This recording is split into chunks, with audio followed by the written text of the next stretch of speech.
organizohen tash iftare, thrasim shoqëri, familje. Sa ka sevap ai person i cili organizon iftar? I thret për shembull 5 shok ose anëtar të familjes. Shefe, kjo është një pjesë, për shembull, që rrit vlerën e agjërimit, edhe ti, nëse do për shembull, nëse je, si më thon, komercialist, je për shembull një lloj ekonomisti, një lloj e ki atë logjikën e biznesmenit, do pak me shit shumë me fitu. Me bo qarkullim me fitu shumë. Tregti me Allahun. Tregti me Allahun, logjika e njeriu që don domosdoshmë me fitu shumë, e ke mundësinë me adhurimin e Zotit dhe me respektimin e udhëzimeve fetare me fitu gjëra që asnjë biznesmen nuk mund të fitu.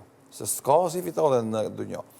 E pejgamberi sallallahu alaihi wasallam thotë kush jep iftar një agjëruesit e fiton sevapin e agjëruesit të tërin, pa ju paksu atij sevapi hiç. Do të ashtë nëse ke shtu sofër të iftarit, jep të hangër për vete, e ki edhe një. Faktisht, e merë sevapin e agjerimit tanë dhe sevapin e agjerimit të ti, dhe e merë sevapin e vetë që pa ju paksu. Do mund si me agjeru 10 dit vjen. Po i ki 10 vete në sofër, si me agjeru 10 dit. I ki 100 vete në sofër, si me agjeru 100 dit. E normalisht, me pas çdo ditë mysafirin të sofrën tone, herë sa mysafiri ki pas sofrën tone, e fiton sevapin. Për këtë arsye tham, edhe ti si një koqir i shtëpis, edhe gruaja jote si anëvise e shtëpis.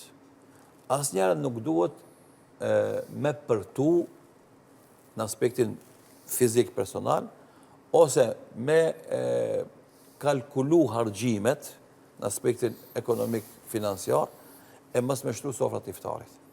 Se jo po harxhohemi, jo s'kena, jo do më thonë do lodhemi, sepse lodhja për me shtru iftar dikujt, shpërblimin e ka, pagesën e ka shumë të madhe. Harxhimin që e bën për me shtru iftar dikujt, shpërblimin e ka shumë të madhe, fitimin e ka shumë të madhe.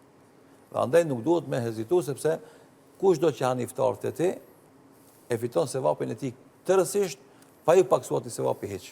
Dhe kjo është mësi shumë e madhe që nuk duhet me rëshu në Ramazan me në ikë, sidomos këto është pyetje familje afërt, sepse ata ki edhe shpërblimin e agjerimit, po e ki shpërblimin edhe për forcimin e lidhjeve fare fisnore, që fatkeqësisht kohën e fundit veç ato shkojnë tu u demontu, edhe tu uftof, edhe tu largu.